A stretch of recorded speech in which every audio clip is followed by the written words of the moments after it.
Leviticus chapter 5 says, "If anyone sins in that he hears a public adjuration to testify, and though he is a witness, whether he has seen or come to know the matter yet does not speak, he shall bear his iniquity. Or if anyone touches an unclean thing, whether a carcass of an unclean wild animal or a carcass of unclean livestock or a carcass of unclean swarming things, and it is hidden from him, and he has become unclean, and he realizes his guilt, or if he touches human uncleanness, of whatever sort the uncleanness may be with which one becomes unclean, and it is hidden from him when he comes to know it, and realizes his guilt, or if anyone utters with his lips a rash oath to do evil or to do good, any sort of rash oath that people swear, and it is hidden from him when he comes to know it, and he realizes his guilt in any of these. When he realizes his guilt in any of these and confesses the sin he has committed, he shall bring to the Lord as his compensation for the sin that he has committed, a female from the flock, a lamb or a goat, for a sin offering, and the priest shall make atonement for him for his sin.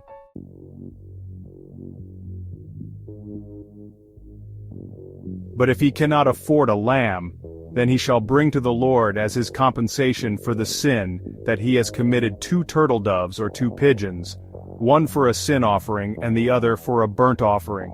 He shall bring them to the priest, who shall offer first the one for the sin offering. He shall wring its head from its neck, but shall not sever it completely, and he shall sprinkle some of the blood of the sin offering on the side of the altar, while the rest of the blood shall be drained out at the base of the altar. It is a sin offering. Then he shall offer the second for a burnt offering according to the rule. And the priest shall make atonement for him for the sin that he has committed, and he shall be forgiven. But if he cannot afford 2 turtle doves or 2 pigeons, then he shall bring as his offering for the sin that he has committed 1/10 of an ephah of fine flour for a sin offering. He shall put no oil on it, and shall put no frankincense on it, for it is a sin offering. And he shall bring it to the priest, and the priest shall take a handful of it as its memorial portion, and burn this on the altar, on the Lord's food offerings. It is a sin offering. Thus the priest shall make atonement for him for the sin which he has committed in any one of these things, and he shall be forgiven. And the remainder shall be for the priest, as in the grain offering.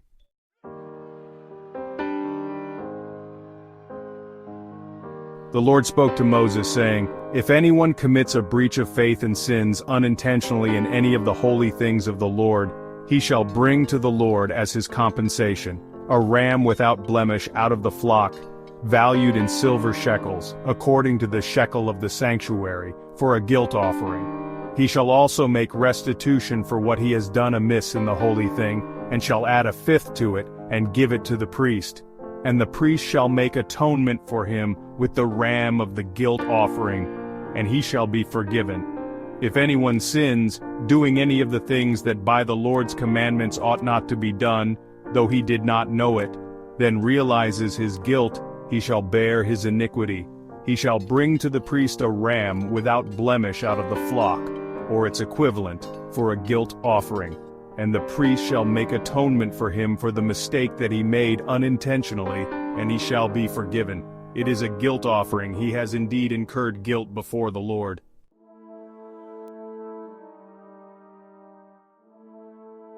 Leviticus chapter 6 says, "The Lord spoke to Moses, saying, If anyone sins and commits a breach of faith against the Lord by deceiving his neighbor in a matter of deposit or security, or through robbery, or if he has oppressed his neighbor or has found something lost and lied about it, swearing falsely, in any of all the things that people do and sin thereby, if he has sinned and has realized his guilt and will restore what he took by robbery, or what he got by oppression, or the deposit that was committed to him, or the lost thing that he found, or anything about which he has sworn falsely, he shall restore it in full, and shall add 1/5 to it, and give it to him to whom it belongs on the day he realizes his guilt. And he shall bring to the priest as his compensation to the Lord a ram without blemish out of the flock, or its equivalent, for a guilt offering. And the priest shall make atonement for him before the Lord, and he shall be forgiven for any of the things that one may do and thereby become guilty."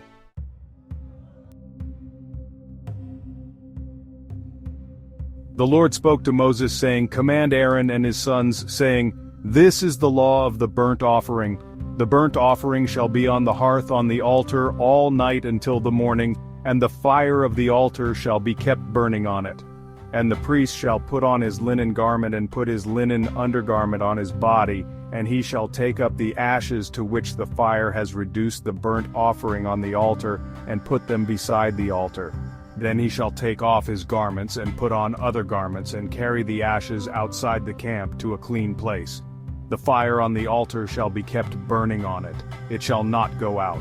The priest shall burn wood on it every morning, and he shall arrange the burnt offering on it and shall burn on it the fat of the peace offerings. Fire shall be kept burning on the altar continually, it shall not go out.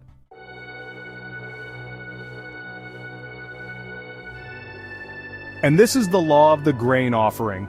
The sons of Aaron shall offer it before the Lord in front of the altar, and one shall take from it a handful of the fine flour of the grain offering, and its oil and all the frankincense that is on the grain offering, and burn this as its memorial portion on the altar, a pleasing aroma to the Lord.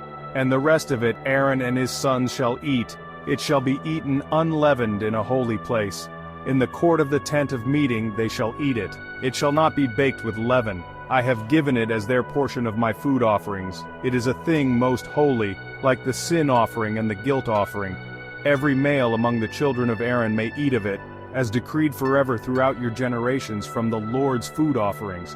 Whatever touches them shall become holy. The Lord spoke to Moses, saying, This is the offering that Aaron and his sons shall offer to the Lord on the day when he is anointed.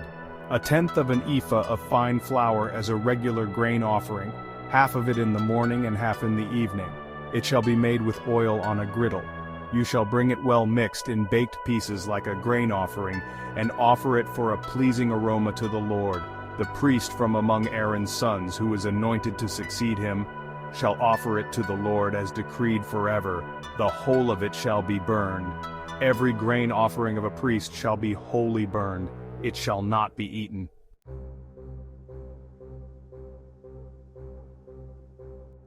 The Lord spoke to Moses, saying, Speak to Aaron and his sons, saying, This is the law of the sin offering.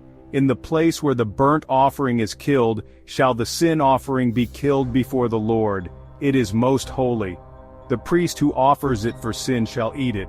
In a holy place it shall be eaten in the court of the tent of meeting. Whatever touches its flesh shall be holy, and when any of its blood is splashed on a garment, you shall wash that on which it was splashed in a holy place. And the earthenware vessel in which it is boiled shall be broken.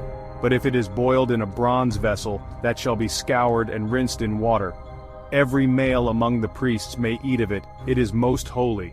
But no sin offering shall be eaten from which any blood is brought into the tent of meeting to make atonement in the holy place. It shall be burned up with fire.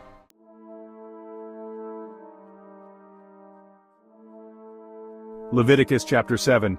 This is the law of the guilt offering. It is most holy. In the place where they kill the burnt offering, they shall kill the guilt offering, and its blood shall be thrown against the sides of the altar, and all its fat shall be offered, the fat tail, the fat that covers the entrails, the 2 kidneys with the fat that is on them at the loins, and the long lobe of the liver that he shall remove with the kidneys. The priest shall burn them on the altar as a food offering to the Lord. It is a guilt offering. Every male among the priests may eat of it. It shall be eaten in a holy place. It is most holy. The guilt offering is just like the sin offering. There is one law for them. The priest who makes atonement with it shall have it.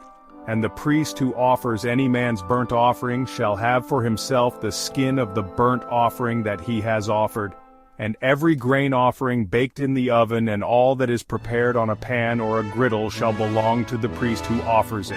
And every grain offering mixed with oil or dry shall be shared equally among all the sons of Aaron.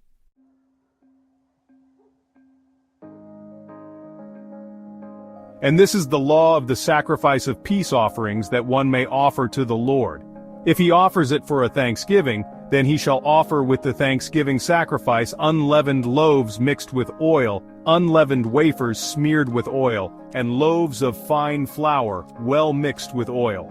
With the sacrifice of his peace offerings for thanksgiving, he shall bring his offering with loaves of leavened bread, and from it he shall offer 1 loaf from each offering, as a gift to the Lord. It shall belong to the priest who throws the blood of the peace offerings. And the flesh of the sacrifice of his peace offerings for thanksgiving shall be eaten on the day of his offering. He shall not leave any of it until the morning. But if the sacrifice of his offering is a vow offering or a freewill offering, it shall be eaten on the day that he offers his sacrifice. And on the next day, what remains of it shall be eaten. But what remains of the flesh of the sacrifice on the 3rd day shall be burned up with fire. If any of the flesh of the sacrifice of his peace offering is eaten on the 3rd day, he who offers it shall not be accepted, neither shall it be credited to him. It is tainted, and he who eats of it shall bear his iniquity. Flesh that touches any unclean thing shall not be eaten, it shall be burned up with fire. All who are clean may eat flesh, but the person who eats of the flesh of the sacrifice of the Lord's peace offerings, while an uncleanness is on him, that person shall be cut off from his people. And if anyone touches an unclean thing, whether human uncleanness or an unclean beast, or any unclean detestable creature, and then eats some flesh from the sacrifice of the Lord's peace offerings, that person shall be cut off from his people.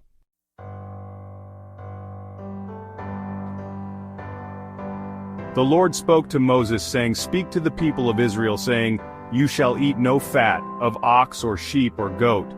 The fat of an animal that dies of itself and the fat of one that is torn by beasts may be put to any other use, but on no account shall you eat it. For every person who eats of the fat of an animal of which a food offering may be made to the Lord shall be cut off from his people.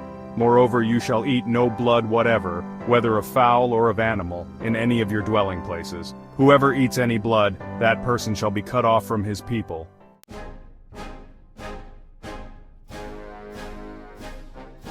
The Lord spoke to Moses, saying, "Speak to the people of Israel, saying, Whoever offers the sacrifice of his peace offerings to the Lord shall bring his offering to the Lord from the sacrifice of his peace offerings.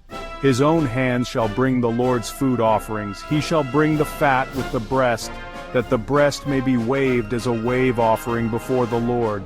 The priest shall burn the fat on the altar, but the breast shall be for Aaron and his sons. And the right thigh you shall give to the priest as a contribution from the sacrifice of your peace offerings. Whoever among the sons of Aaron offers the blood of the peace offerings, and the fat shall have the right thigh for a portion. For the breast that is waved, and the thigh that is contributed, I have taken from the people of Israel, out of the sacrifices of their peace offerings, and have given them to Aaron the priest and to his sons, as a perpetual due from the people of Israel. This is the portion of Aaron and of his sons from the Lord's food offerings, from the day they were presented to serve as priests of the Lord. The Lord commanded this to be given them by the people of Israel from the day that he anointed them. It is a perpetual due throughout their generations.